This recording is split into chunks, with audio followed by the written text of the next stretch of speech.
Hello and welcome to Always Take Notes. In this episode, Kassia and myself spoke to the excellent Sharmaine Lovegrove, who is about to take up a very exciting new job as publisher of a new imprint called Dialogue Books at Little Brown that's dedicated to inclusivity and diversity. And before this, Sharmaine had done a staggering range of jobs within the sort of book world. She's been literary editor at ELLE, she's run her own bookshop in Berlin, and she's worked as a scout for film and TV.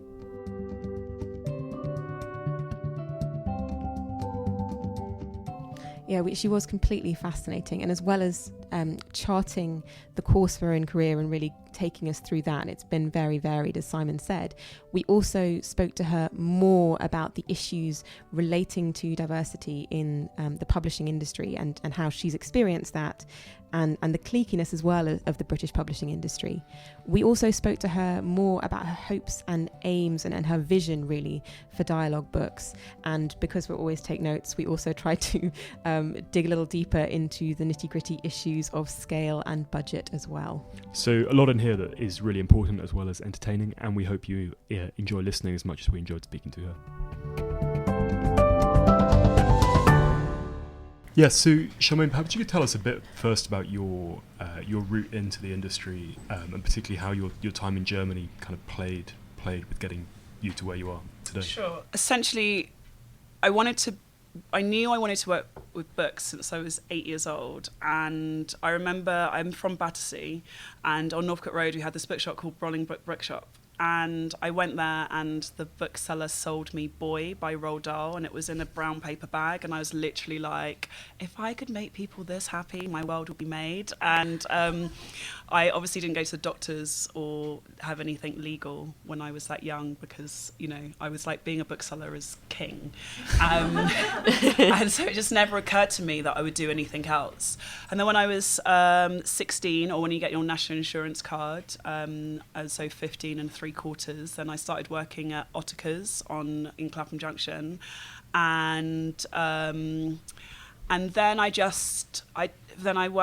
lived on a boat under the Waterloo Bridge, and I worked under the second-hand bookstores on Waterloo Bridge.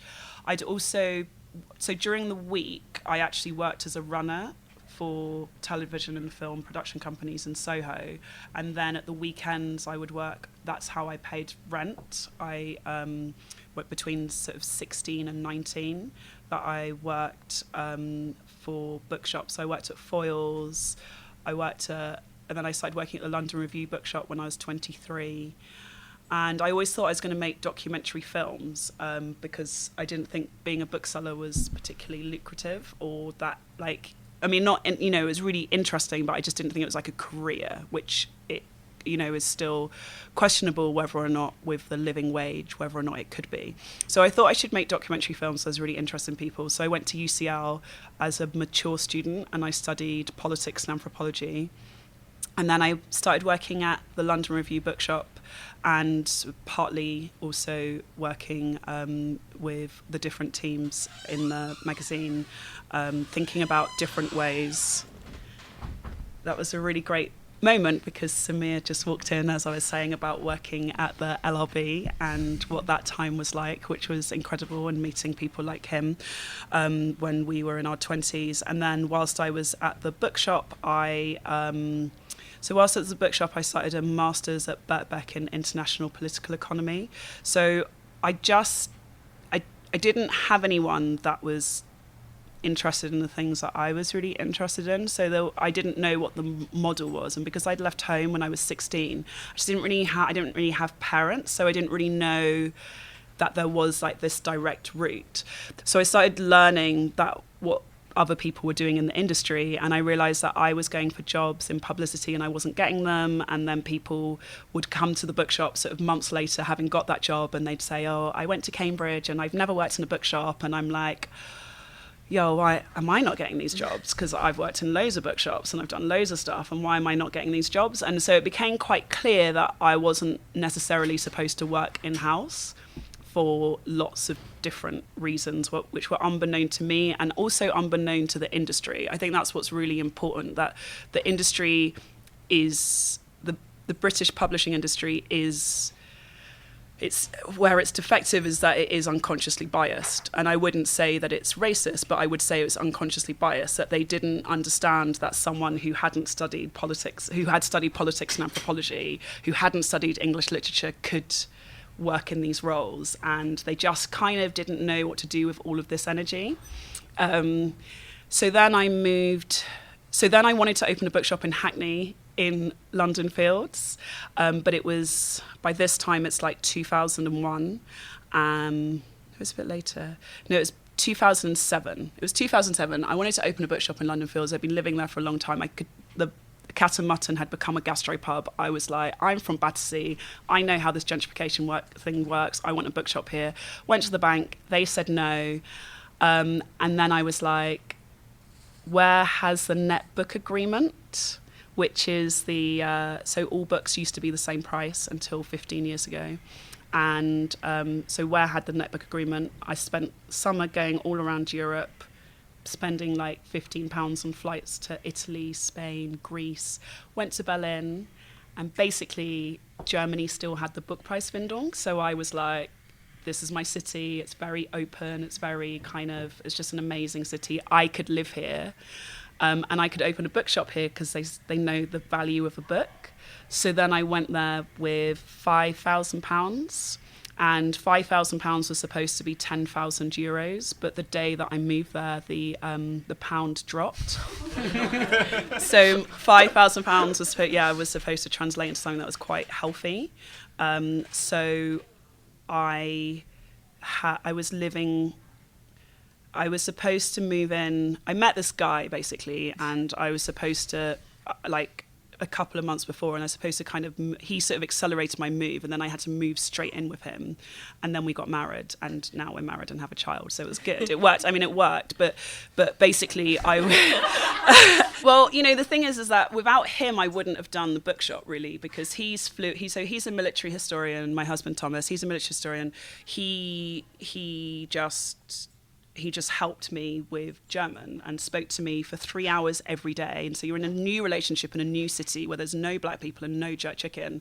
And you're like, now you're speaking to me in German 3 hours a day. Like, this is just nuts. Like, I don't know. But it just meant that it just cemented everything. And then he helped me like with all the forms, and he taught me German. So then I became pretty fluent pretty quickly. And then I just didn't have very much money, but I basically convinced all of the publishers and Bertram's, who are a distributor and the biggest distributor in this country, I convinced them that they should give me £45,000 worth of stock for £1,250. And that what I was going to do is that I was going to sale a return, and that every time I sold a book, I would just pay them at the end of the month. And I was they were like, nobody has ever done this. And I was like, but nobody knows bookselling in the way that I do. And if you don't let me do this, it's like, just shame on you. Like, the bookshops are closing all over the country. Amazon you have to try something different, and you have to be really innovative, and you have to trust me that I'm going to be able to do it. So they did, and it was kind of crazy. So we're in a tea room in the back of a bookshop. First bookshop was in the back of a tea room in Berlin. In which neighbourhood?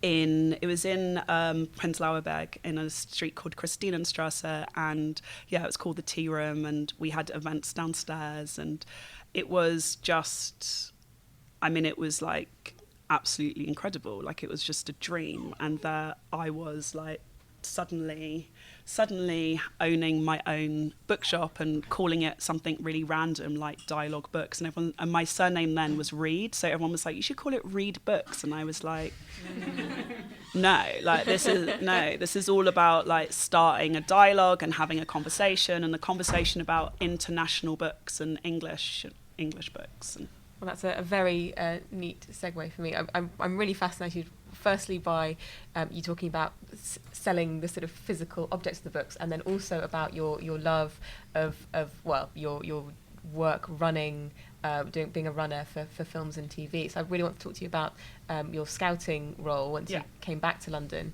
and just if you could explain exactly what scouting is.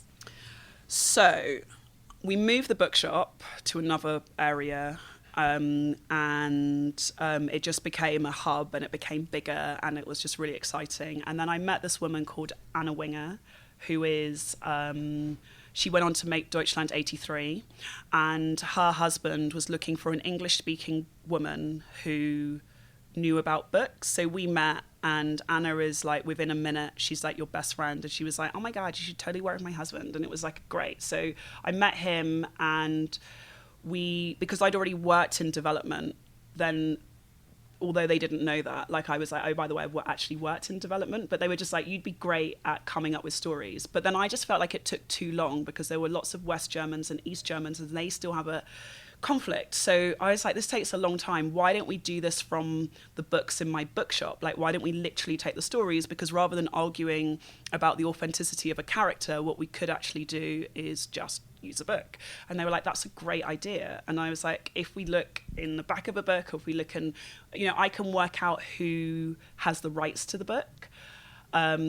So let's just do that. So I didn't actually know what scouting was. Like, I didn't know it was a job. And I was 29. No, I was 29. I was 28 at this point. And I didn't really know, I hadn't really met any scouts in London, because in bookshops, you don't really meet scouts. And as a publicist, you don't really meet scouts. So I didn't know what it was. I just was like, this is great. London, Fremantle, so they're owned by a company called Fremantle, which is one of the biggest production companies, which is actually owned by Bertelsmann, which owns Penguin Random House and BMG. So it's a massive conglomerate company. I then went to London and said, do you want me to do this for you? Because this sounds really like, this is just a great job. So then I scouted for 28 territories from Berlin, but I didn't tell them that it was harder in Berlin to do it. I just was like, I just need a bit more money because I need to fly more places. And they were like, fine. And so I started coming up with these trend reports and different, like I just started coming up with stuff, and they were just like, this is great. And we started optioning books in all of these different territories, and then I was able to build a team. So I had that and a bookshop, and then anyone in Berlin that wanted to come and do anything in Germany that wanted to do anything in English language publishing, I was like, well, I understand what a magazine is because I started a magazine, so if you want to do a magazine, let's do that.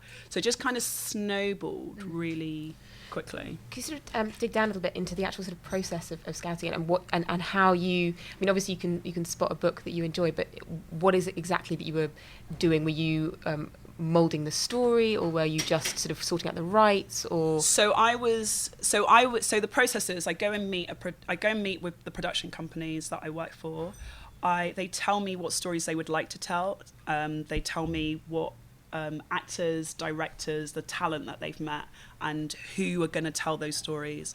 And then I drill down into our vast tracking list, and I think of backlists, and I'm just like, this, or I read this. And so it's very similar to being a bookseller. Like when you're a bookseller, you walk into a bookshop and someone says, oh, I heard this on Radio 4 and it was about India. And you're like, no, it was actually about China, and it's got a green cover. It's like that, but it's just for different people. So it's the same kind of skills. And I just love that. Like, also being a black woman, it's like people are always in the industry are very much like, how do you know? And so being a bookseller or a scout just means that I'm just like, you can't mess with this knowledge. Like you cannot. So it's been really great. So they say, I'm looking for this, and I think about character and plot, and I think about whether or not that book can translate. Have you got any examples that you can tell us of books that or projects that kind of came to fruition, or that you were really sort of particularly proud of? I'm really proud of a book called The Loney, which is by Andrew Hurley. So I read it really early because your publisher, John Murray, I'm really good friends with Mark Richards, and he gave me a copy super early. I bumped into him. He was going to Jerusalem. I was going to Berlin.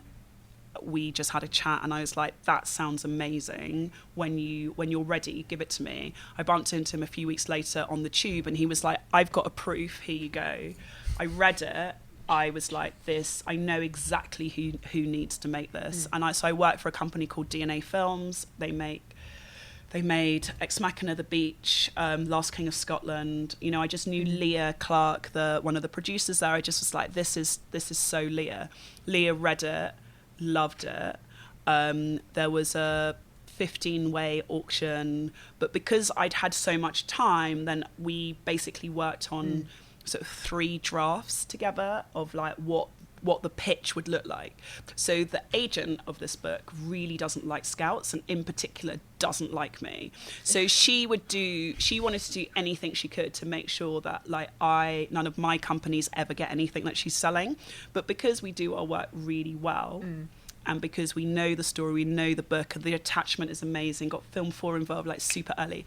So then I'm like, listen, this package is hot and we're gonna just offer it. And she couldn't.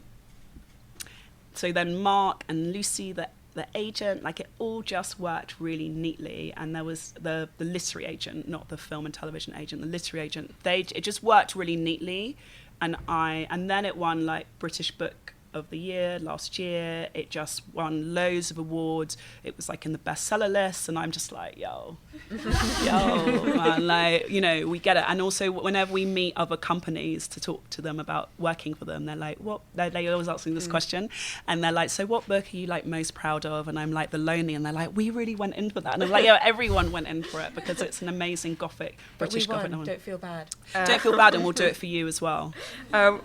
One thing that from what you're telling me that really comes out is the fact that you've been involved in lots of kind of quite innovative and entrepreneurial projects. How easy have you found that within the sort of the publishing industry to be entrepreneurial? I just think it was out of necessity. Like I didn't choose to be, I'd never worked for myself. It was just out of necessity. It was just like I said, I'd go for jobs and people would just be like, huh? And they're like, we get on so well with you. You're so great and you've got so much energy, Sharmaine, and you know your passion is just incredible. And then you're like, yo, just give me the job. And they're like, but there's this other person who has like 0 experience and we're just going to give it to them because they want to, you know, they just wanted something different, and it just was ridiculous. So I just didn't feel like I had a choice. And now I wouldn't change that. I literally would not have done it in any way differently because it's just been amazing. Doing things that nobody else has done with books, and thinking about storytelling from a completely different perspective, and you know, just being championed by so many amazing people like every step of the way. You know, I wouldn't have changed it. And could you tell us a bit about your role with ELLE, how that came about and what that's involved? Yeah, so ELLE came about because they invited me to an innovators dinner, and there were sort of 15 people around the table in in this like really fancy restaurant in Mayfair called Mayfair 24 or something, and they have this room called the Emin room, and you've got all these Tracy Emin pictures. It's like a really beautiful place, and it was just such an opulent evening, but it was also really awkward because they wanted to talk about the next issue, and they wanted to talk about what they were doing, what ELLE was, and they wanted to talk about Lemonade because Lemonade had just come out, and I was just like, I actually don't want to talk to you about Beyonce because I just feel very uncomfortable, like this gaze in this room of like lots of white people talking about whether or not Beyonce is woke. I was like, can we just not do that?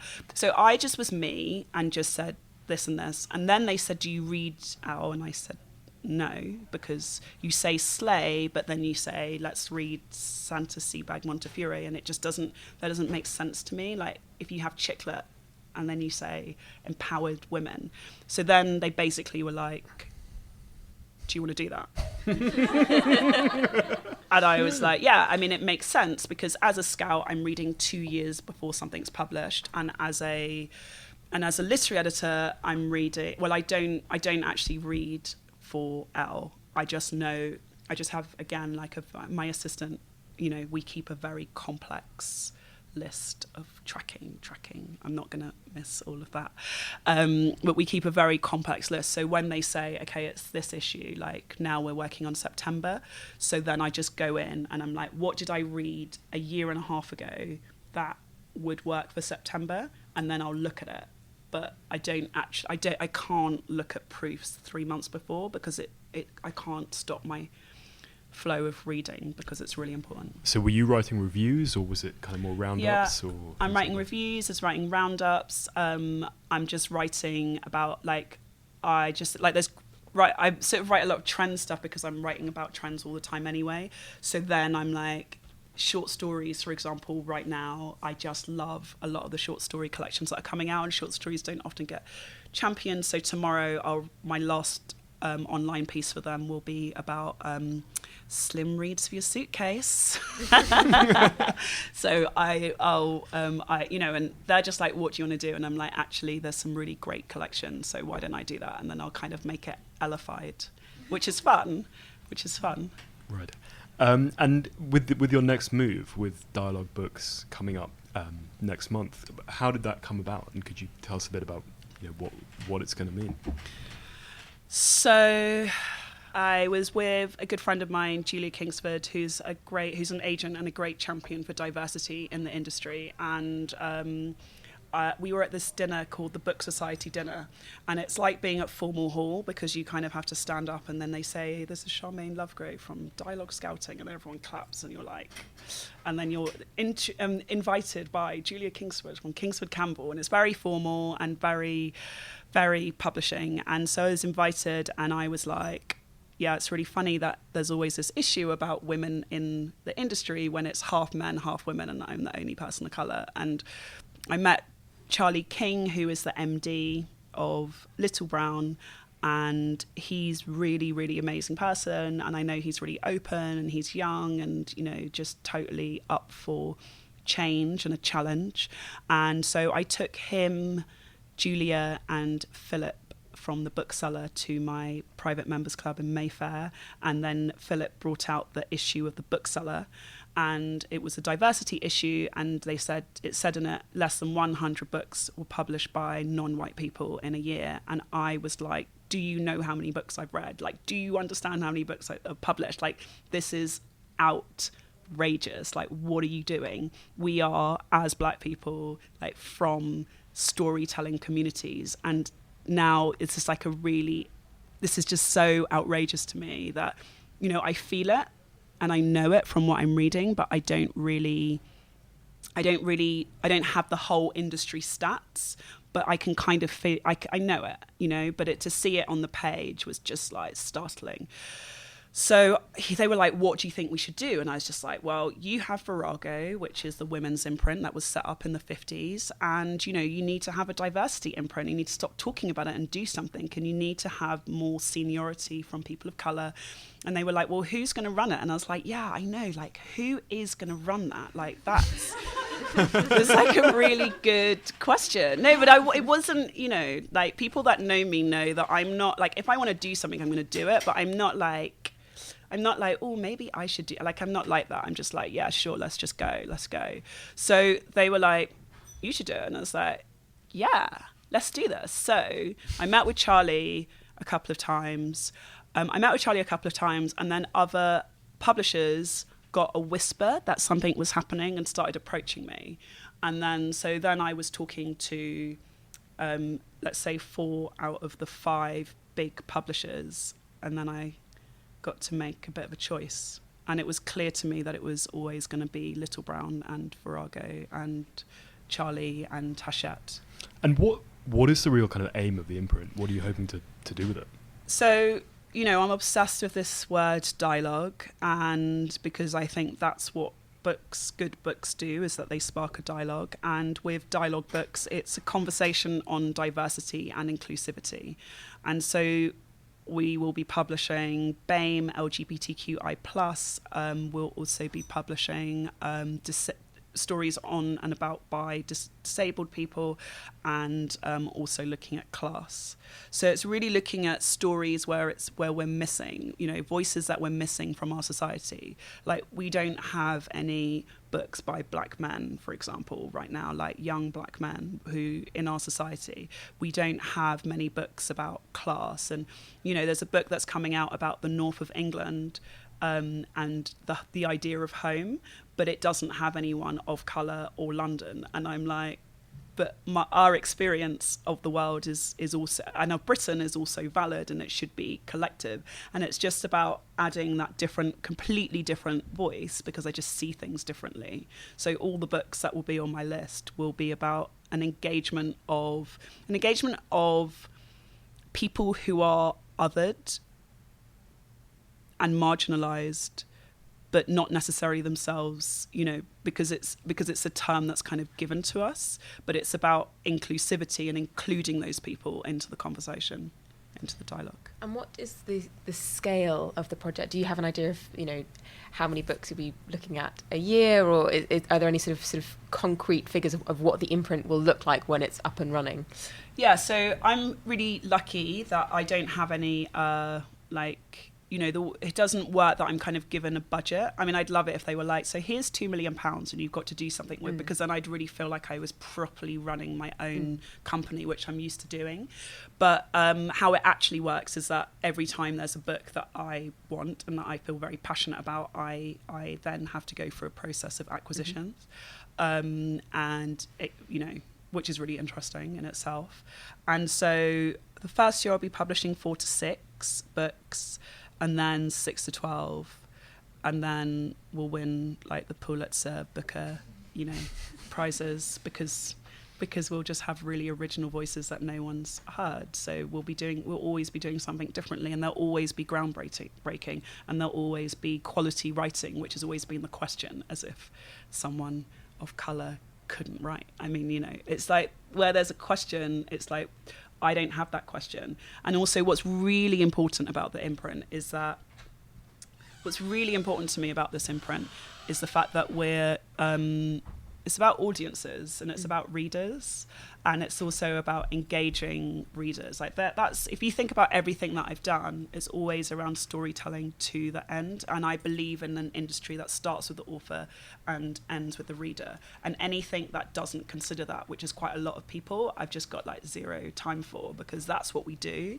And in every aspect of our industry, that's what we do. And we're there to like engage, empower, and like for people, and because that's how you create empathy, through reading. And I feel like so strong, if I feel strong about anything, it's like the power of what the book should be able to do. And so every single book I'll publish will have that, definitely. So you've talked a little bit about this, and this has come through and been a theme throughout what you've talked about, but why has the industry had a problem? Are there systemic issues, and are those issues different for authors writing non-fiction or fiction? I just think, like, if you've not been exposed to lots of different elements in your life, then you just do what you feel comfortable with. And like, publishing is super cozy. It's just super cozy, and it's an amazing job. So there was a diversity panel recently, and editors will say things like, they had to submit questions anonymously, and they'll say things like, but how do we speak to people of colour? And you're literally like, and there's a really big problem in London, I think, where lots of people are really interested in living in London because they're around lots of different people. But I'm always like, when was the last time you had a person of colour or difference or LGBTQI+, or disabled, or was a different class to you at your house for dinner? And I really started thinking about this as I started going to my friends' weddings. And I'm like, okay, right, okay.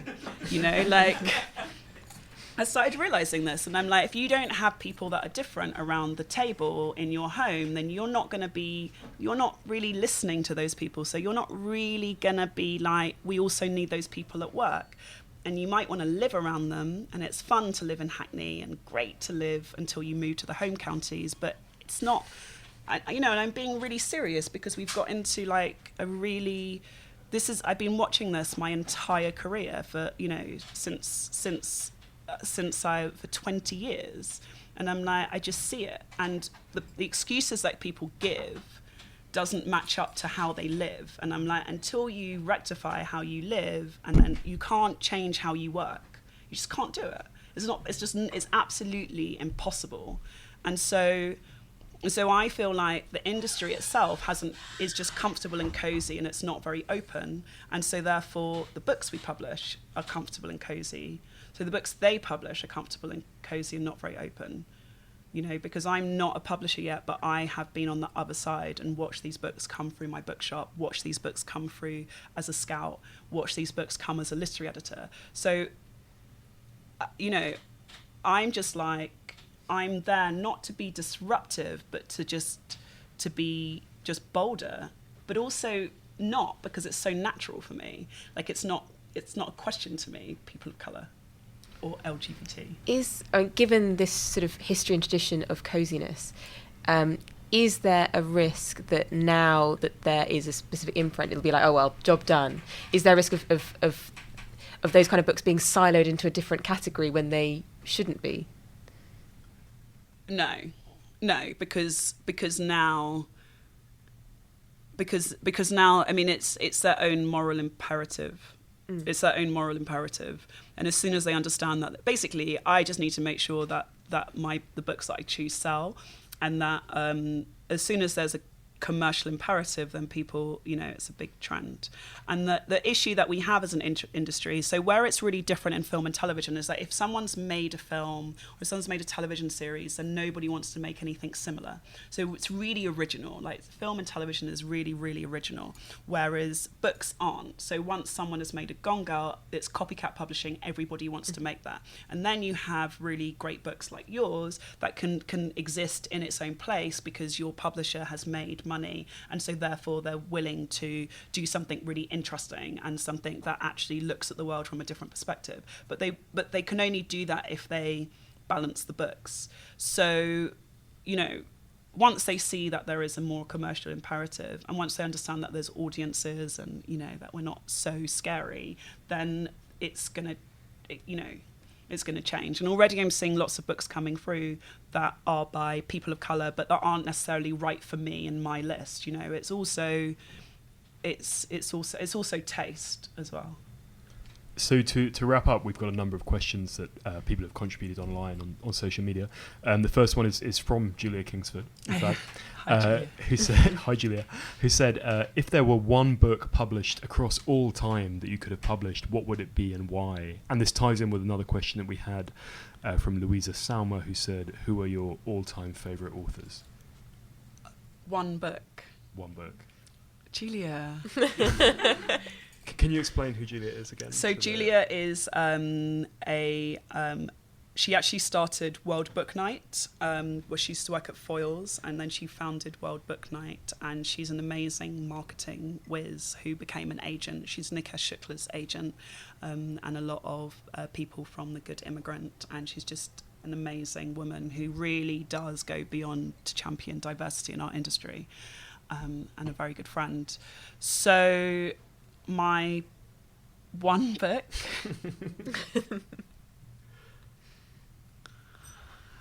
can I say what I like?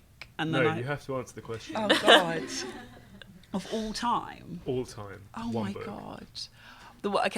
I kind of, maybe that's like circling in my head is probably Maya Angelou's Still I Rise. Like, I would have loved to have published that, and that was my inspiration for dialogue books and for Virago, so I'll go with that. That's a really difficult question. And opening it up a little bit with the second part of that, who are your all-time favourite authors? My favourite authors are James Baldwin, John Berger. The Shape of a Pocket. You must have read that. I haven't actually, no. Really? Yeah, on my list now. You must read that.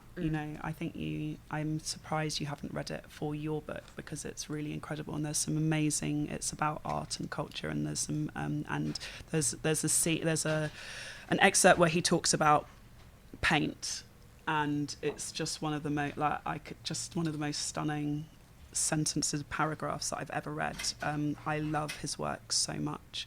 Tahar Benjaloum, his book,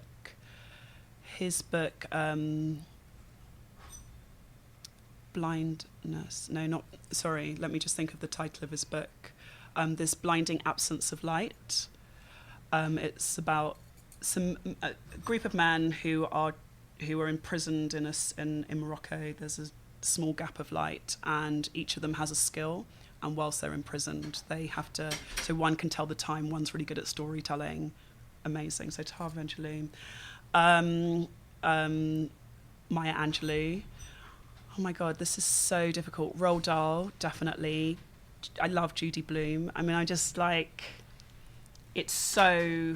There's so many people. Okay, I mean, I've been influenced. We'll put you out of your misery. Thanks. The final online question from me, from someone posting under the moniker "Hey, is that me?" is, what advice would you give someone looking to self-publish? Is it ever worth holding out for a deal? Good question. So whilst I was in Berlin, I did a comment at a self-publishing company called ELLE, and which is part of Holtzbrinck, which is what Macmillan's owned by, because all publishers are owned by Germany in the end, and apart from Hachette, French. I think you've got to be really sure if you're going to self-publish, because once you've self-published, you haven't sold your book, you can't come back in, because you can't then tell us that your book, you know, that your book was really great, but people didn't get it. And that's the trap that people that self-publishing fall into, is that they're like, nobody understood me. And it's so hard and it's so heartbreaking, because, you know, sometimes it could be good, but it's a very hard thing to reach audiences. It's really hard to reach readers, and to not really understand, you know, the industry. If you're being rejected, then it might be because that's not the right book. And so you've got to be really sure, because if you go back, I mean, you can't go back. It's really hard to go back if you've sold like 10 copies to your friends or 100 copies. I mean, you've got to do phenomenally well to go in. And I would say that that's the biggest risk, is that once you do it. Whereas if you don't do it, you can always try lots of agents and lots of ways in the traditional industry. I've got 3 more questions from Twitter, 2 more serious ones, and then a favourite for the end. So Georgina Lawton asks, what changes can you see in the publishing world right now, and are you excited or anxious about them? What changes can I see? Well, I've got an imprint. That's a massive change. You know, no one else has got an imprint that's focused on diversity, and you know, we only have one black editor in the entire industry, so now we're going to have 2, so that's kind of awesome. That's a big change. I think the diversity thing, because is a thing. It's very real, and it's very heartbreaking that, you know, to not be part of the conversation. So I feel like that side of the industry, and watching people come up and watching really brilliant people that had to really struggle to not struggle, I'm really excited about that. I think that independent publishers are doing amazing work. I think translations are big. I think just bolder publishing, and books of all different size and all different types. You know, a few years ago it was like really big tomes, and now it's slimmer. It's like, it's interesting, and we're going to have to evolve with the next generation, and that, to me, that's always exciting, like evolution. Candice Carty-Williams, what books in the last 6 months have really gripped you, and what do you want to be reading in the next 6 months, given that you are now in the position of creating and crafting that world? Yeah, sure. So I read 5 books a week, so it's quite hard to kind of get. I loved The End Is Where We Start. The End Is Where We Start from Megan Hunter. That was sublime. Louisa's book, Louisa Salmer's book, Flesh, Bone and Water. There's just been a lot of like kind of like these what I would say was speculative fiction. There's just been a lot of that, just something a bit different. I loved Irenison's book, Speak Gigantula. Some really short stories is something that I'm really into at the moment. So those kind of slim or short collections. And then my personal favourite question from Eva at Eva Kinder. As a BAME writer at the submission stage of my first novel, what is the best way to ensure my novel gets on your desk? Well, I mean, just send it to me, actually. Contact details? I mean, I think I know all the emails by heart, so I haven't had my email yet, but Sharmaine. This is very dangerous. Yeah. Sharmaine, I mean, you can work them out. I mean, that's what we spend all our time doing. They can work them out, but Sharmaine will have a little brown address. You know my name. I mean, I'm super open. I'm super open to unsolicited submissions. I'm really open to it, and I'm really excited about it, and because that's why. So you're going to take stuff not through agents. You're going to take. I don't think that most of my work's going to come through agents. Okay. I've got like a whole different way of working. Which is really interesting, and I'm just going to test it out. I will be buying stuff from agents, obviously, but it's not like my primary focus because it's not like they've just been sitting there. Because then I'm like, wow, have they really just been sitting there and everyone's been saying no to them? Because then we have a really big problem.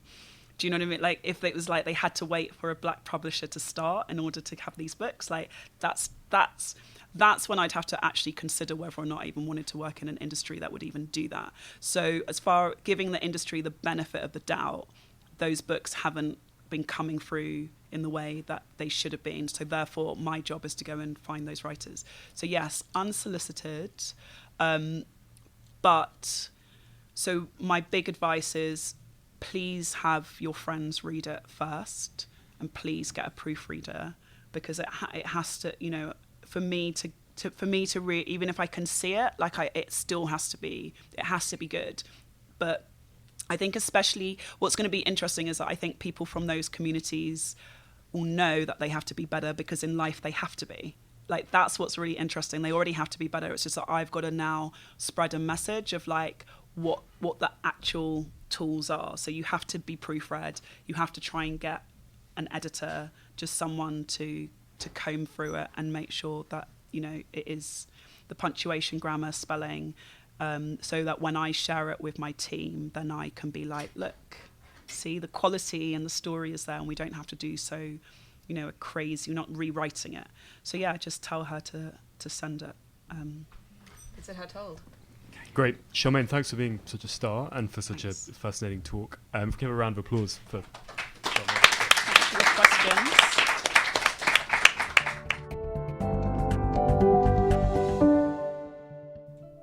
And now a brief update from our lives. I have this week been incredibly excited because The Secret Lives of Colour has been Radio 4's Book of the Week, which has been fantastic, and it's also meant that it has climbed up the Amazon charts, possibly because I've just been sat there all day refreshing the page, but never mind, very pleasing anyway.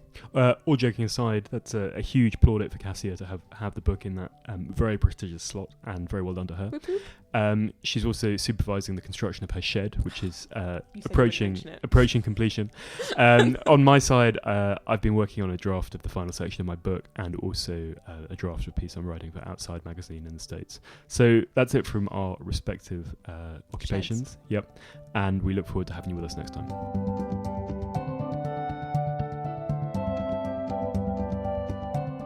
Like all writers, we love feedback, so do please find us on social media.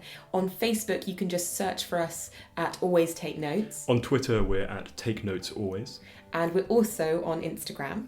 And if you've enjoyed the show, we'd love if you could leave a review on iTunes. That really helps. Thank you. Bye.